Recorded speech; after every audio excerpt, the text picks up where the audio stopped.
Hello and welcome back to another installment of the Wide Right Podcast. Manny Navarro from The Athletic here, joined once again by Carlos Ledo of the MIA All Day Podcast.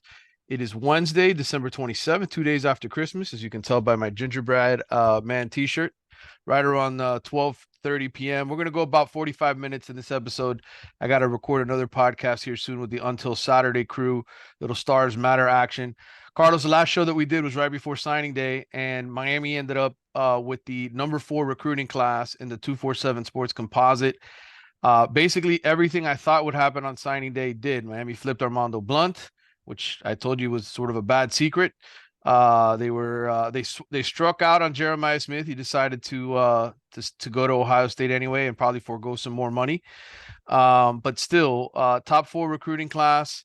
Um, and really, when you look at it, the kind of step you need to take in year 2 for Mario. Listen, we talked about it last show. We said there's a big difference between a top 5 recruiting class and a top 10 recruiting class. And those top 5 recruiting classes are the ones that launch your program into that elite status. That's the level of talent you need to acquire on a consistent basis to be able to compete with the best teams in the nation. And he did it. And he did it coming off of a 7-5 season, coming off a 5-7 season the year before. Um, it's impressive what he does on the recruiting trail. Now it just has to translate onto the field, and that's the hope now that he's loading up with enough talent that eventually it's going to be so overpowering that it translates to the field in a big way. It sucked losing Jeremiah Smith, but we all expected him to go to Ohio State. There was that last minute drama where he was like going back and forth, making sure the docs were signed. Will I? Won't I? And everybody on Twitter was going nuts for about a 12-hour period. But then finally, he sent his fax in, and or maybe he sent it by messenger pigeon, like the Flintstones. But he ended up not coming to Miami. But Miami had a great haul. I mean, if they would have landed him, it would probably have been. I know that 2007 class was ranked number 1 in the country, but this, in terms of top to bottom talent, if Jeremiah Smith had signed, might have been the greatest recruiting class in Hurricanes history. And all credit to Mario and the staff. They worked their asses off. They got it done. They overcame a lot of negative recruiting, rightfully so. There's a lot of negatives that people could point to, but apparently they have a vision, right? And they're selling this vision clearly. They're selling it strongly, and kids are believing in it, which not only speaks to their ability to recruit, but I think it speaks to the makeup of the kids that they're recruiting because they're buying into that culture and that vision themselves. So they don't have to be sort of acclimated to it or forced to be ingrained into that culture. They're bringing that with them because that's what they want, right? That's what they were sold on. That's what they're coming in expecting, and they want to be a part of that. So to me, it's been fantastic seeing this happen. Yeah, we're going to talk a little bit more about roster building. I broke down all 4 playoff teams, Michigan, Alabama, Washington, and Texas, and that's going to be part of the show that I do with Stars Matter. But Carlos, I figured, it'd be good to sort of discuss, the state of Miami's roster, right? And what it takes to be a playoff team, what it is to be a semifinal team. Obviously, next year, the playoffs will expand to 12 teams, but you think about what's it going to take to be in the Final Four? What's it going to be to build a championship roster? I was just going to go over some of the highlights from the way Michigan built it, the way Alabama and Nick Saban built their roster, the way Washington did it, the way Texas did it, and sort of see, if Mario is getting there, so to speak, with the way he's recruiting and the way that he's doing it. We'll get into that in a bit. Tomorrow, of course, Thursday afternoon, Hurricanes will be playing in New York, Yankee Stadium in the Pinstripe Bowl against Rutgers. They're a 1-point favorite. We'll finally get a chance to see Jakari Brown. We'll talk a little bit about the game. We're going to get to some mailbag stuff and discuss really, I think, what ultimately Miami needs to do to win and how important it really is in that Pinstripe Bowl. I don't know that a win is as important as seeing Jakari Brown take a step forward and seeing some of these younger guys, Carlos. But we'll talk about that a little bit. But before we get to all that, Carlos, I got to show off my Christmas present to me. Can I do that? What did you get for Christmas? Socks. Okay. I bought myself the new Candela pickleball paddle. Just Look came at out, that. and this is the cover for it. Okay, it looks nice, but this is what it looks like. It is a Cat 5. Okay, I don't know why they decided to go with the hurricane reference, Carlos, but they did. The Cat 5 Candela paddle.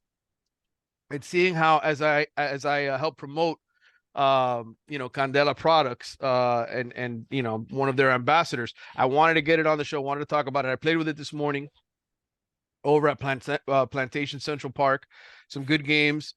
Great paddle, man. And if you use the wide right 10 code, you get a discount on it. These paddles just came out. They just started to go on sale last Wednesday. If you're a pickleball player, go out and pick one up. I think they run about $200. You use my discount, you'll get 10% off. So go out Let me there. tell you, if they still allowed, nuns and priests to paddle people in Catholic schools, that thing right there would do some damage. That Cat 5 would have people's asses wheezing, my friend. Damn, that They thing was would. good.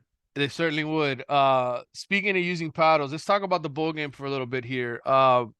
Man, first of all, I'm covering the Orange Bowl. I'm leaving for Orlando tomorrow. I'm going up to the Under Armour All American game to do media day to talk to a bunch of the top recruits, and I'll do a story for the Athletic there.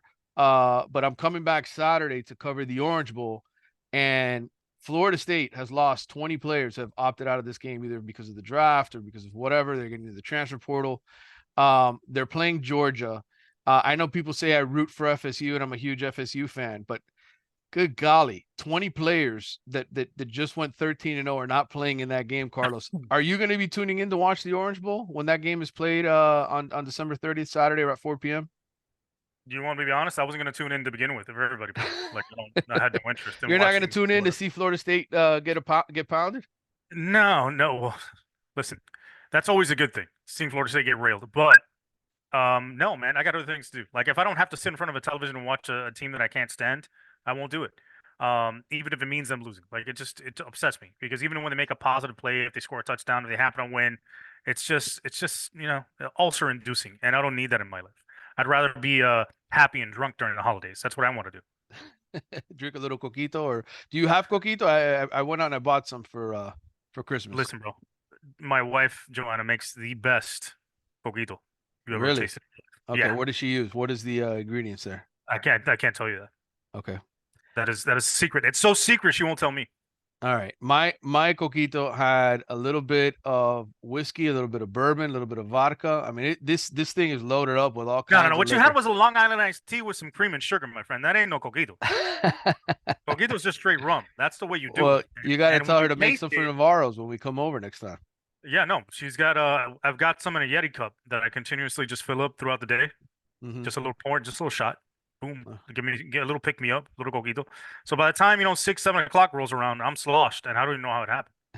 But a Well, good coquito has that sweet taste, that cinnamon. You can taste the cinnamon, the nutmeg, and then you really don't taste the rum, so it's very sneaky, and yeah. that's the way you want it. Yeah, I may have to bring some to Mike Norvell so you can have some on the way home back to Tallahassee after what happens to them on Saturday. Let's talk about the Canes for a minute. The bowl game. What are you most looking forward to aside from Jakari Brown? Is there anything else that when you look at the roster, you say, these are the guys I want to see? Because really, 7-5, 8-5, 7-6, kind of the same thing, right? Yeah, I mean, at this point, it's all the same. Really, the big win for the Hurricanes was a recruiting class. Other than that, if they win the bowl game, that's it's gravy on top.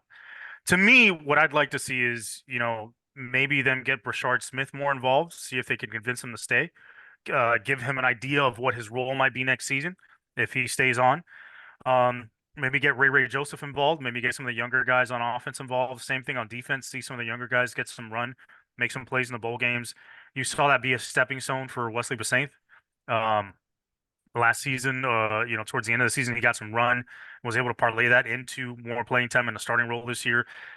Have more of that build up for these young guys so they can make an easier transition going into spring into the fall. To me, I just want to see that. I want to see those guys, those younger guys, take a step forward.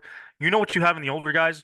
You want to see what you have in terms of the replacements for Cam Kitchens, James Williams, all the guys that are leaving, Leonard Taylor, and see what you have on the roster and what's left to fill in the gaps, right?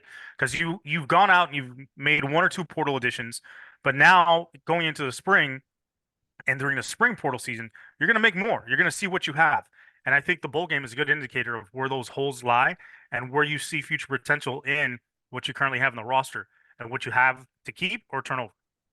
He had 9 departures from Miami, just to remind the fans. 9 guys departed for the transfer portal, 5 for the NFL draft. So 14 total guys who were on the field for Miami at Boston College or in uniform. Tyler Van Dyke, Don Chaney Jr., Colby Young, Frank Ladson, Jaleel Skinner, and then on your offensive line, Javian Cohen and Matt Lee. So those are your offensive starters slash contributors. Although Frank Latson didn't really play. You had what, 7 guys, 6 guys there on offense, and then on defense you have Chance Williams, Jafari Harvey, Cyrus Moss, Corey Flagg, Leonard Taylor, James Williams, and Cam Kitchens. The last three, of course, entering the NFL draft earlier. Those guys were starters. Flagg was kind of a rotational player along with Harvey, not necessarily a starter. So you're going to be missing some guys in this bowl game. Rutgers is a 1-point underdog going into this game. They're a really good defensive team. Although I would say, they also have, not been necessarily consistent on that side of the ball. I think they're top 20, top 30 on defense. They run the ball well. They really haven't lost too many guys through the portal that were meaningful. So they pretty much have the majority of their team, and they were a 6-6 outfit this year in the Big Ten. So I think 6-6. Did I get the record wrong for Rutgers? God, let me look this up. I hope I didn't get the Rutgers record wrong. No, they were 6-6, 3-6 in conference play. They lost their last 4 games. So game will be played at Yankee Stadium, as I said, in the cold. I think it's about 40 degrees. Carlos, do you believe anymore that there's momentum? You win a bowl game that carries over into the fall, or the roster's so different nowadays with the transfer portal and new faces that it's almost like it's just a glorified exhibition. How do you feel I mean, about it? in this kind of a situation, where you're playing a 6-6 team that's also sub 500 in conference, there's really no momentum to be had to begin with. I think, like I said before, it's more about seeing what you have in terms of the young guys on the roster, getting them some game experience, using this as a glorified scrimmage, to then head into the spring and build momentum into the spring in terms of what your roster construction is going to be like, what some roles are going to be like for some of these young guys, who's capable of what when the bullets are flying for real, and not just in practice, and using that as a springboard for what you're going to do next season in terms of your roster construction. But in terms of real momentum moving forward, like, hey, let's beat our chest. We beat a 6-6 Rutgers team by scoring a touchdown by sliding into second base at Yankee Stadium. That's not going to be something they're going to be too proud of. No. Canes have added, I believe, 4 additions right through the transfer portal. Zach Carpenter, the center, 3 guys on defense, CJ Clark, Marley Cook, Savion Riley, the safety. Clark and Cook will be helpful, making up for the losses of Leonard Taylor and Branson Dean. Carpenter will help make up for Matt Lee at center. Savion Riley at safety for James Williams and Cam Kitchens. Miami still has more shopping to do in the portal. And obviously, we have yet to talk about quarterback. I spoke to Max Olson, the Athletics Transfer Portal Authority, the one who I told you has a really good relationship with Cam Ward's family. Wrote a big story on him a couple years ago when he was coming out of Incarnate Word. Max is on vacation. He answered the phone for me. So here's what he told me. He said ultimately here that the Ward family is in no rush to make a decision here. And I think, if you read the tea leaves, Carlos, Florida State still doesn't have a quarterback either, right? They also took a look at DJ Uyunglele. The Hurricanes also took a look at Will Howard. I think Will Howard has been projected now to end up with Ohio State. But Ohio State kind of has their own delicate situation there with Devin Brown. So I think what all of this tells me, and Max and I agreed, that everybody's sort of waiting on Cam Ward to decide. Is he going to go pro, or is he going to go to Miami or Florida State? I think once that domino falls, once that family decides to make a decision, I think right now they have all the leverage, right? They're holding out. They can go sort of at their own pace. I think once that family makes a decision, you'll see what happens with DJ Uyunglele. If he ends up going to Florida State, you'll see what happens with Will Howard. But I think that's why we haven't seen any motion, because the reality is, I'm sure Florida State has told DJ Uyunglele, you're option number 2, and I'm sure Miami has told Will Howard, you're option number 2. But the fact that none of those guys have committed, even though there's been a lot of time, tells me they're all waiting on Cam Ward. He is choice number 1.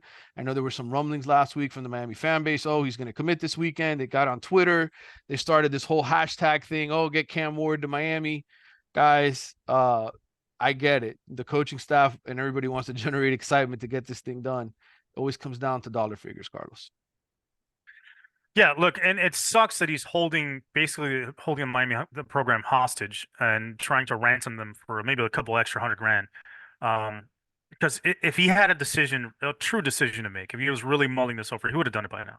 There's no need to take the additional time, right? I think an extra week or 2 or 3 really isn't making any difference in terms of your decision-making process. By now, you would know, after visiting the schools, after sitting down with your family, after going through the options, speaking to the NFL, you know what you want to do. At this point, it's saying, all right, NFL told me I'm a fourth, fifth round grade. What's the average salary or minimum salary I'm going to be making as a fourth or fifth rounder? What's my average bonus? What's my bonus slot? And what are my chances of making a roster? And factoring all those things in and coming up with a number, and then saying, okay, if I come back to school, then I need to either make that or double that in case of injury. And that's Yep. what he's probably trying to do. He's probably thinking, okay, I'll get what, 650 a year, 2.5 and a signing bonus. Let's break that down to a yearly average, 1.8, 1.9. That's what I need to come back to college, because that'll be my first year NFL salary. And if I'm missing out on the NFL and risking injury for it, I need to get paid like I'm in the league. So I think that's what he's doing. And at this point, it seems like Miami is ultimately interested in making whatever they need to do or doing whatever they need to do to make that offer happen to bring him here in terms of dollar figures. I don't know if there's a point where they're willing to walk away from the table and say that's just too much for us and move on to a different quarterback. If they are, that means they think that highly of Cam Ward. They think he's really the guy and the guy that could take him to the next level.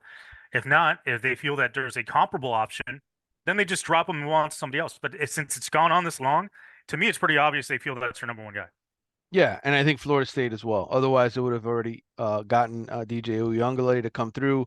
Will Howard, I think he's probably, Miami's got to be up there for him, right? It's the same type of concept. They're all waiting to see what Ward does and what he Honestly, can. I think Will Howard to me, if Ohio State to me is a better fit for him Right. Okay. because of their offense.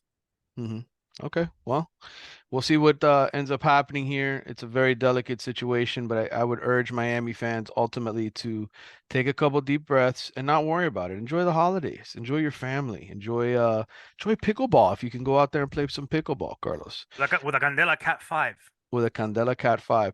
All right, so I just wanted to go over, obviously the college football playoff is this weekend, and Michigan is playing Alabama and Washington is playing Texas. And I broke down the rosters, Carlos, from like a recruiting perspective, how many 5 stars, how many 4 stars, snap counts, career starts, all those kind of things to be like, okay, can Miami get to the point? How many transfers does it take to sort of build these rosters? See, this sort of analysis is why I love being on the show with you, because it requires me to do none of the work and just piggyback off the information.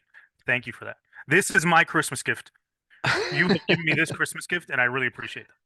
All right. Well, first of all, what I did just to give the listeners some understanding, I basically went the top 23 players in terms of snap counts, okay, offense and defense, right? Because they're rotational players, they get meaningful snaps. They're all about 80 snaps of the season or more, like 80 or 90.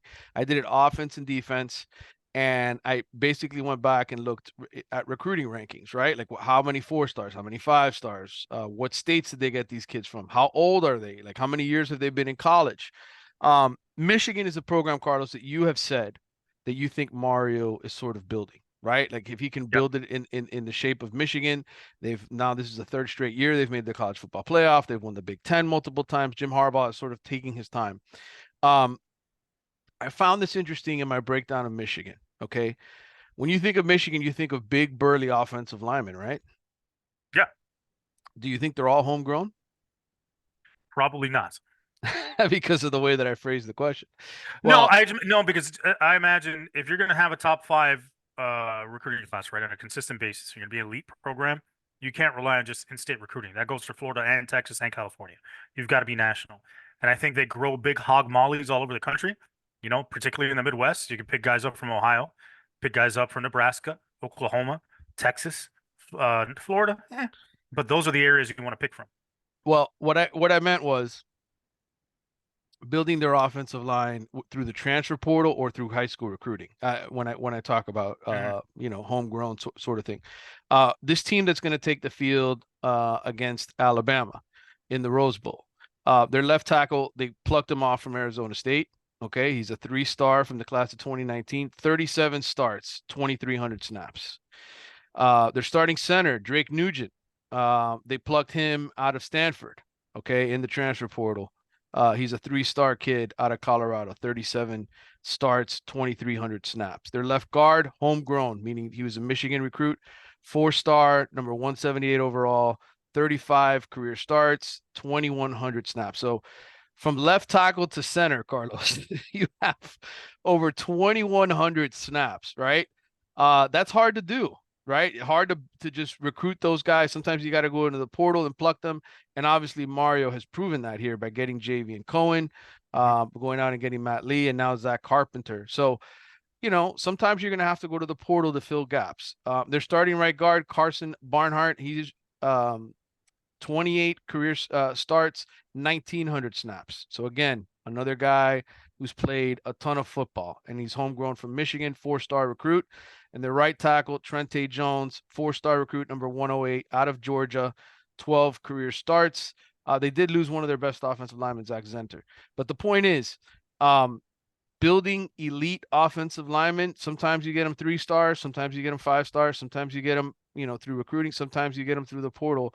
The point is, the one common denominator is all of these guys have played a ton of football together and have a ton of college snaps. And if you're going to build an offensive line, it's got to be complete. And that's the thing that's going to be interesting here with Mario is how do you maintain that, right? Because players get unhappy, Carlos, right? I'm not playing enough. I'm going to get into the portal. Like Samson Okunlola is the perfect example.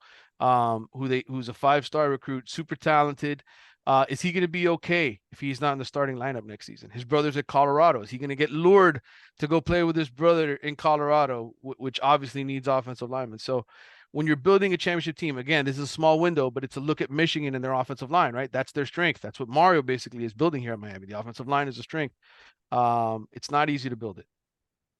It never is. And I think out of all the positions in football, offensive line is probably the hardest to project and Mm-hmm. recruit. Because it's real easy when the guy's massive, right? And he's just dominating smaller high school defensive linemen and linebackers and things of that nature. And you could clearly see, wow, this guy's a monster. But sometimes that doesn't translate. Um, Offensive line is also a very cerebral position. So, like you were saying, the more snaps you get, the more fronts you see, the more defenses throw at you, the more it becomes muscle memory in terms of how you react to certain things on the field.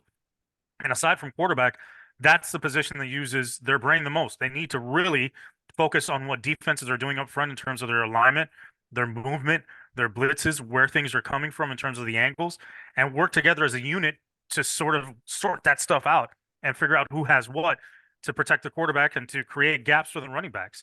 So it's difficult to recruit in the sense, like I said, it's obvious when a guy's massive, you think that's going to be the guy, but other times some guys are undersized. I'll give you an example. Look at Zion Nelson. He was a 230, 240 pound high school offensive lineman, came to the University of Miami, gained 50 pounds, more or less, within a year and a half, became a starting left tackle for a while until he had the foot injury. And he was projected to be a first round pick, right? So you never know where you're going to find these guys. It's difficult to project and it's difficult to identify really good offensive linemen when it's not obvious. And I think Mario and Alex Mirabal do a really good job of that. And then the second part of that is when you got guys with the talent, can you develop them? Can you make them better offensive linemen? Because again, people can get away with a lot of stuff at the high school level when they're bigger and stronger. At the next level, when everybody's just as big and strong, or even bigger and stronger, now you have to rely more on technique and in terms of how you use your leverage to block a defensive lineman, to slide into a gap, things of that nature. So O line is as critical as it is. It's probably one of the more difficult positions, if not the most difficult to recruit. What was interesting to me, Carlos, Michigan always has a great offensive line. They've won the Joe Moore Award given to the top offensive line every single year for what feels like a while, but this year they didn't win it. Washington won it.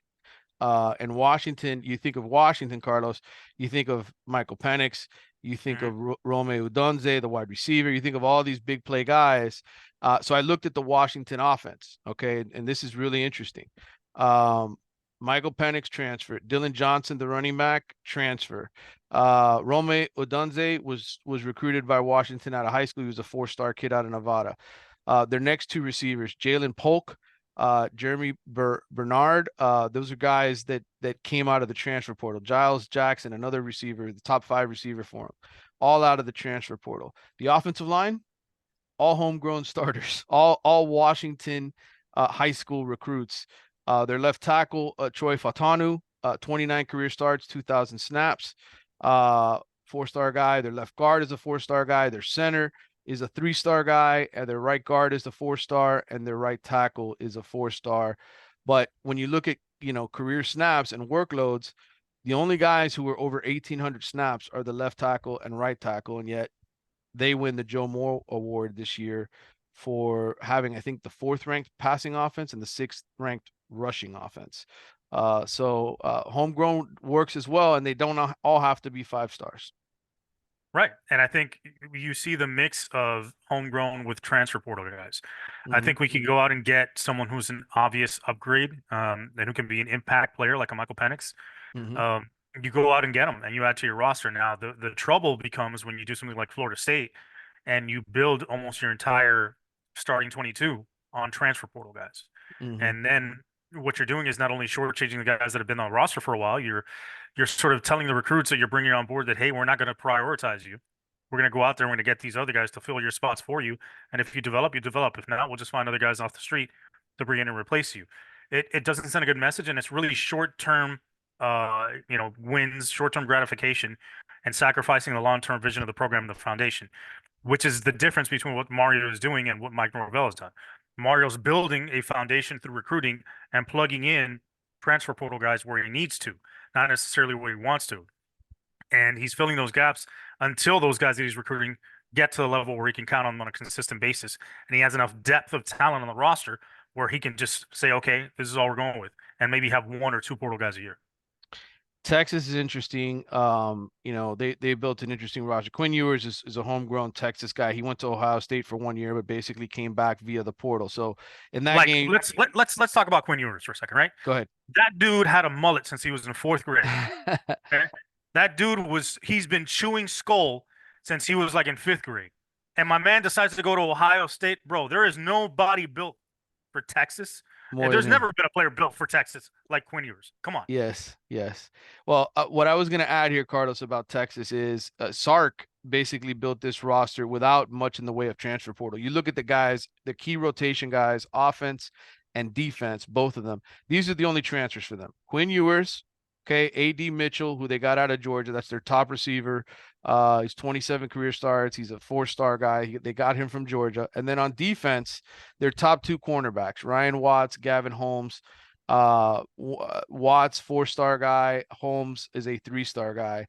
When you look at the 45, 46 guys who really play for Texas, that's it in terms of transfer portal. Like that's pretty impressive. Washington, I mentioned a bunch of them that came through the transfer portal. On defense, though, Washington only has their number 1 cornerback, Jabbar Muhammad. He is a transfer portal guy. One of their, I think their fourth linebacker is a transfer portal guy, but on offense, a lot of transfer portal versus Texas that on both sides of the ball, very little sort of transfer portal influence. I mean, they've got a great recruiting base in Texas, and they can Hmm. recruit nationally as well because they're a national brand. I Yep. think, over time, I think Sark also, inherited a roster that was pretty solid when he came on board. Yeah. I don't think Texas has ever been devoid of talent. They've just had issues in terms of who's running the program and how they run it. They've even had flashes where they've gotten 10, 11 wins and then sunk back down to mediocrity. Um, and that's because and that speaks to the talent they have. So to me, Sark inherited a great situation, and he's just taken it to a different level by continuing to stock the roster. He had enough guys on the roster that he could count on that were a little bit older, and now he's built it up through his own recruiting, and it's only going to get better. They continue to recruit well at Texas. Alabama's defense, we'll talk about them just because they're the SEC champs. They dethroned Georgia.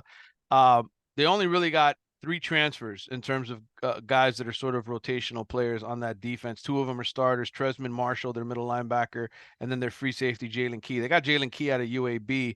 I forget which school Marshall came from.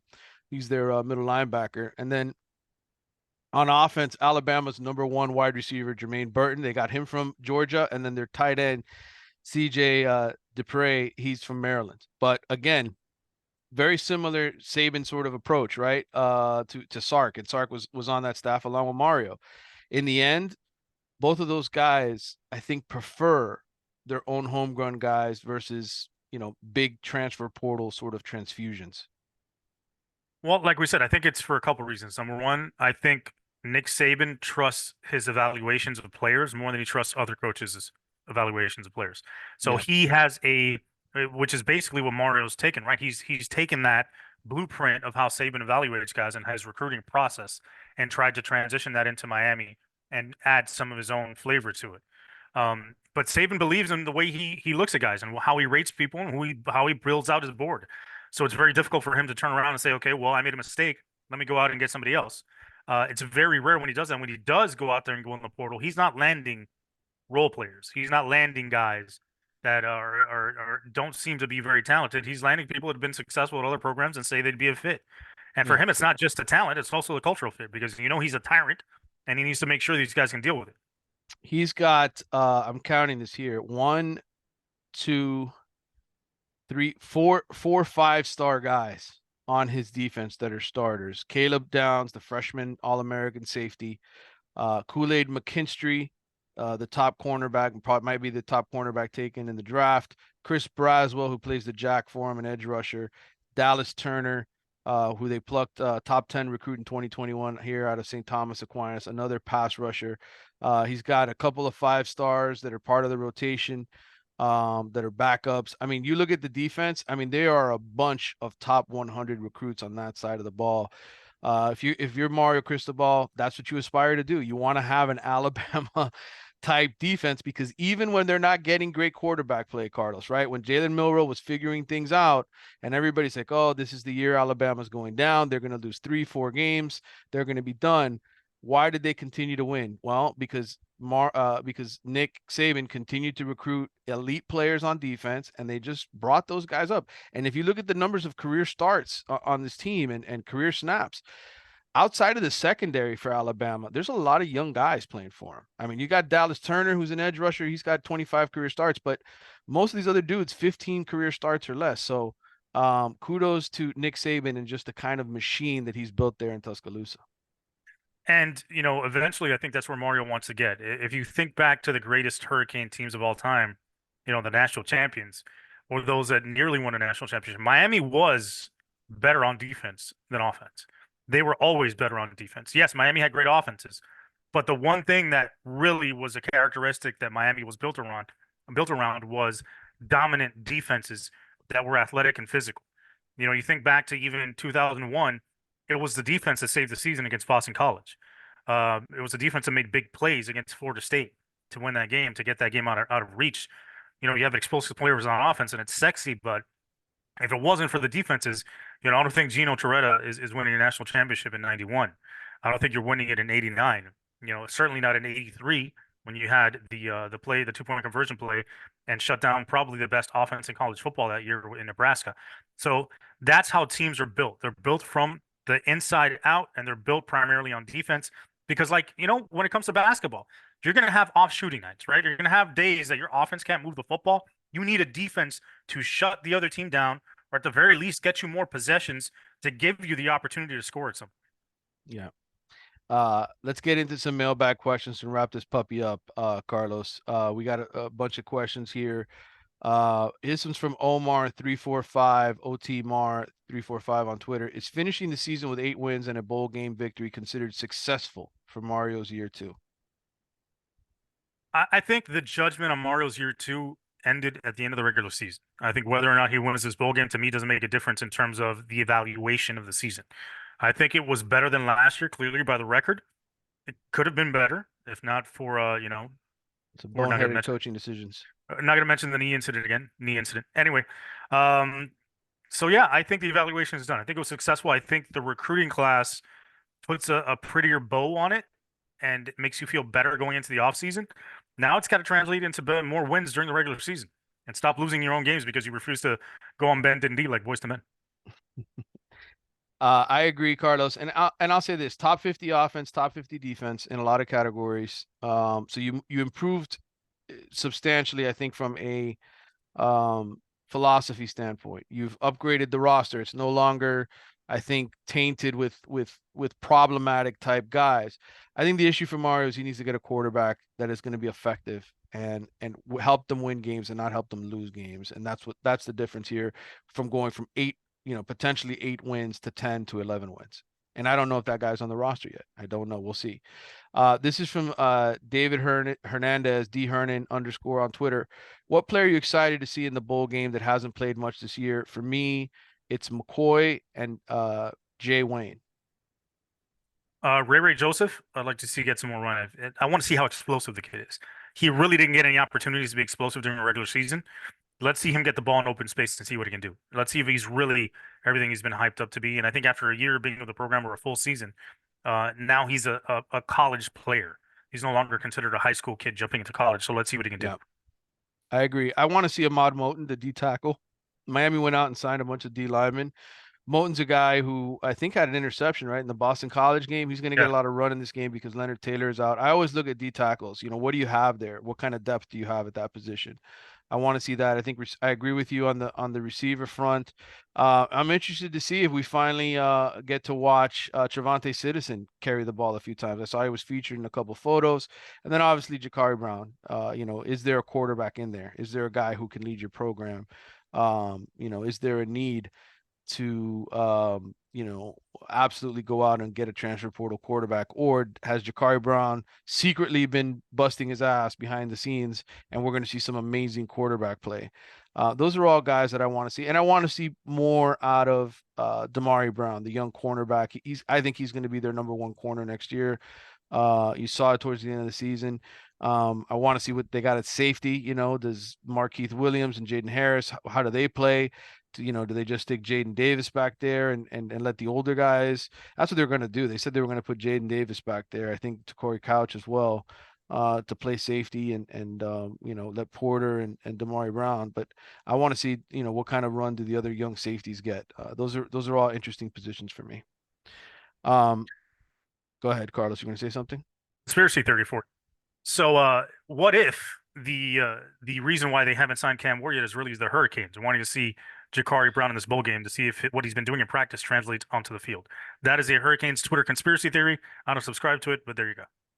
Yeah, I don't subscribe to it either. What should we expect out of Manny Diaz's year one at Duke with the staff and transfers he's acquired so far? This is from Sam Knowlton. Good question, Sam, because Miami plays Duke next year. I think picking up Malik Murphy in the transfer portal was huge for them. I think anytime Duke is good, besides what they do on defense, they always got a quarterback who can make plays. They lost Riley Leonard. You know, they had Daniel Jones a few years ago who helped lead them to some wins. I think Manny can be a bowl team. I think Manny can keep Duke among the bowl teams. I think you know, that's what I would think they expect for year one. Do I think they can win the conference? Not in year one. They're losing a lot of guys. Yeah, I think getting Malik Murphy is a big splash. I think that's going to help him with recruiting in terms of the portal in the spring as well, moving forward. Because he landed a major prospect coming out of the blue blood program. And that guy is basically saying to everybody, "Hey, I believe what's going on and what's going on here. I think you could build a really good program. Come follow me over here." Hmm. So, kudos to Manny for getting that done. Let's see how it turns out in the regular season. This is from Jake Campbell 10. Given Mario's reputation with talent acquisition, 2023 has a chance to be one of the more talented teams Miami has had in years, with back-to-back top seven classes and potential key portal pieces, assuming Cam Ward comes. How does this roster compare to teams of the recent past? Well, just comparing them to the last couple of teams, if you get Cam Ward, to me, he is a bigger version of De'Aaron King. And Miami's best Yeah. quarterback, you could argue, in the last 15 years was De'Aaron King, right? He led them you know, to 8 wins in the COVID shortened season. He was explosive. He was a playmaker. They won games because of De'Aaron King. So I think, you know, that would be a huge upgrade if they can get Cam Ward. I think the rest of the team, I think defensively they've taken a step forward in a lot of areas. Obviously you're counting on some young you know, new D tackles to contribute, some transfers to contribute. We don't know. What's your take, Carlos, when you look at it? How does this roster compare to teams of the recent past? The one that Well, he's I think it. built. Yeah, I think it's clearly better than year one. It's going to be better than this past year. I think, like you said, it all hinges on Cam Ward. If you get the right quarterback in there, or even if it's not Cam Ward, if it's a KJ Jefferson or if Jakari Brown proves in the bowl game, it could be him. Yeah. If you have the right quarterback in this system and you provide the players with the tools necessary to be able to go out there and score points, like using motions, using formations, using different things to try and disguise what you're doing on offense and help your players get the ball, your playmakers in space with opportunities to make plays and make things happen. I think you're going to be very successful. That's the key. It's not just a talent at this point. I think there's the two main things moving forward. There's enough talent to make things happen. Is what are you doing from a coaching perspective to put these players in the best position to be successful? And two, do these players have the mental makeup now to go through a full season and be successful and not let things from the past sort of get them down? Fight through adversity, fight through times when things aren't going right, and try and turn the tide and earn victories out of the jaws of defeat, which is something we still haven't seen the program really do yet. It's from Mike Jones, Jonesy 713. Always been curious what exactly reclassifying means in recruiting. Besides the obvious, does that mean they've cleared all their classes to graduate a year early? Mike, it's really easy to graduate high school quickly nowadays with online courses. Kids basically want to get into college early, and so reclassifying for a lot of we've seen it with multiple kids now. I mean, Armando Blunt is part of this Miami class. He's going to be 16 years old when he starts classes That's at insane. Miami in January. So, yeah, it just means that they finished all of their classes. But it's really easy to graduate now compared to the way it used to be. A lot of headaches and stuff like that. This is from Nick Green, Big Juice 52. With the freshman linebacker and DL class that we signed this year and last year, how good and deep is our front seven going to be? Also, is Caleb Spencer going to play safety tomorrow? I remember hearing good things about him in the spring and fall camp this year. Good question, Nick. I don't know if Caleb's going to play. Big body. I really like him in terms of hitting and his physicality. I want to see the way that he develops and takes a step forward. Obviously, Lance Guidry works with the safety, so it's kind of like the whole Nick Saban thing. Nick Saban works with his DBs. I want to see what kind of leap Caleb Spencer takes, and we'll see. We'll see if he's gonna be out there. I like the freshman linebackers and defensive linemen.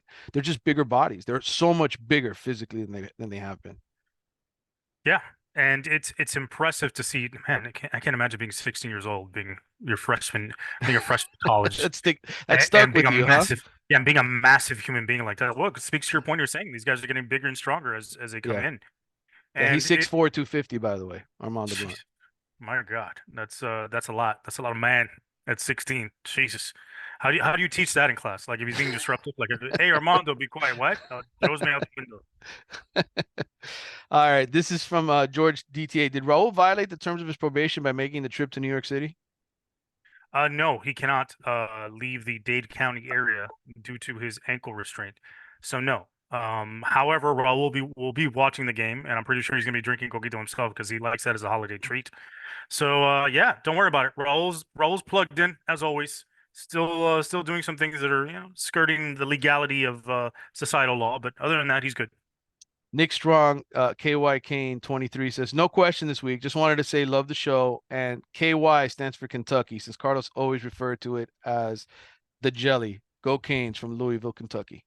First of all, Nick, thank you so much. I appreciate it, man. Happy holidays to you and your family. Happy New Year. I have only alluded to that being the case. I've never said it. So now you have a guilty conscience. You have to clarify that it says Kentucky. Guess what, my man? You just outed yourself. This is from Asher Wildman. Just wanted to say Happy New Year and hope you guys had a great Christmas. Appreciate the pod all year, which was always phenomenal, and the writing you do for The Athletic. Have a great 2024 for you both. And Go Canes, got a nice picture there of our buddy. Oh, Go Coach O. Canes. Oh yeah. All right. Let's see what else we got here. Um, this is from Rashawn 954. If Jakari looks amazing in the bowl game, do you see Mario waiting much longer for a decision from the transfer QB target and maybe moving on to a solid backup with experience type? I don't know, Rashawn. I still think he gets a transfer portal quarterback. I Yeah, just and do. define amazing. Like if he Yeah. throws for 550 yards and 6 touchdowns, then maybe. But again, this is Rutgers. We're not facing Ohio State. This isn't the Steel Curtain in the 1970s from the Pittsburgh Steelers. Like let's keep it in perspective. Now, you know, remember last year Jakari's line against Georgia Tech was like 13 of 19 for 105, 15, 25, 30 yards Yeah. touchdown. So if it's better than that, that's great. That's a good sign. But it has to be leaps and bounds better than anything he put on tape last year for him to even be in consideration for the starting job in comparison to the portal guy and Emory Williams. Because apparently, listen, let's be honest here. There's one of two things that have happened here, right? Number one, Mario does not believe in this guy, doesn't think he's going to be the quarterback of the future, which is why he has not played him to this point. Because there was opportunities, right? There Yeah.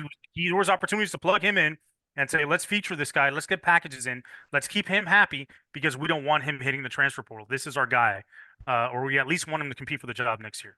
Didn't do it. Or number two, Jakari himself was like, listen, I'm not getting the shot. I'd rather not play. I don't want to be a part of this. Let me save myself for another program. And then what ends up happening is if he comes out and he shines, it's going to make the staff look like shit because everybody's going to be like, hey, where the hell has this guy been all season? We've been struggling. We needed a quarterback. Why didn't you play him sooner? Or he's going to play poorly and then everybody's going to be like, "Why didn't the staff develop him? What kind of coaching do you have? What are you doing, Shannon Dawson?" Either way, it's a bad spot for Mario. Um, Hopefully, at the very least, it ends up with a win for the Hurricanes, so it's not that bitter. Carlos, I got to wrap up here because I got to get to this other show that I'm recording Yeah, here yeah, with because my you with have more important things to do than to speak to me. You have a national program that you got to go on to speak about recruiting. We no, can't no, talk no. about Ferris Bueller's Day Off. We can't talk about other things that we want to talk about during the holidays, like Home Alone versus Die Hard, which is a better Christmas movie. No, you have to go Elf. do real important shit. Elf is not the greatest. The greatest Christmas movie of all time, my friend, is National Lampoon's Christmas Vacation. There is no argument.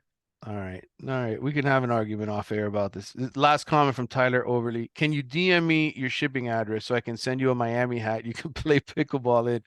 Asking on behalf of all Canes fans who want me to get rid of that FSU hat. All right. Well, listen, man, I will get back to you. Tyler, appreciate the gesture. Guys, Happy New Year to everybody. This is the last episode of the year, barring some major Cam Ward news or quarterback news in the coming days. We will be back with thoughts on the Pinstripe Bowl. We'll talk about the transfer portal. We will have more shows as the year gets started. I will be doing a lot of stuff on the transfer portal because I think that that's sort of an underserved topic so far, Carlos. But we got to wrap up. So happy New Year to everyone who's followed us here at Wide Right. Thank you guys for all the support you've showed us. And Carlos, make sure that you get some people to buy some more t-shirts from you. You want to sell your t-shirts here before we hang up? Just hit me up on MIA Ledo on Twitter X, and I'll give you all the information. We're going to be putting out some more designs soon, getting our website up soon. Been waiting to fine tune things in terms of the process before we do that. Also, Happy New Year, guys. Thank you for all the support. Thank you for putting it up with us for an entire year. If you guys have any ideas of stuff you want us to do during the off season in terms of content, leave it in the comments on YouTube Yes, good or hit us on idea. Twitter. Or hit us on Twitter. Either one. We're always available. Carlos Ledo, thank you. Happy New Year, brother. Talk to you soon. Peace.